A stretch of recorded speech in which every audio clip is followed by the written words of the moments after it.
অহাকালি 4 ডিচেম্বৰ অসমৰ মাননীয় মুখ্যমন্ত্ৰীয়ে CC2 coordination committee of tribal অৰ্গেনাইজেশ্যনক আমন্ত্ৰণ কৰিছে।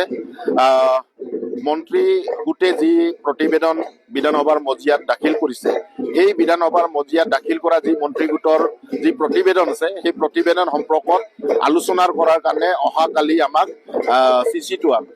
CC2ক আমন্ত্ৰণ জনাইছে। আৰু CC2ৰ যি ক'বলগীয়া কথাখিনি আছে বা TMPKৰ বা আমাৰ জনজাতিসকলৰ যি কথা ক'বলগীয়া কথাখিনি আছে, আমি অহাকালি অসমৰ মাননীয় মুখ্যমন্ত্ৰী আৰু মন্ত্ৰী গোটৰ সৈতে আলোচনাতে আমি অসমৰ মাননীয় মুখ্যমন্ত্ৰী আৰু মন্ত্ৰী গোটৰ যি প্ৰতিবেদন যি সাব কমিটি আছে, সাব কমিটিৰ ওচৰত আমাৰ যি ক'বলগীয়া কথাখিনি আছে সেইবোৰ আমি তেখেতসকলক আমি প্ৰথমে আমাৰ যিবোৰ দাবী আছে সেই দাবীসমূহ আমি মন্ত্ৰী গোটৰ যি মিটিং আছে CM লেভেলত, সেই লেভেলৰ মিটিঙত আমি দাখিল কৰাৰ পাছতে আমি আপোনালোকৰ জৰিয়তে অসমৰ ৰাইজক আমি জনাম।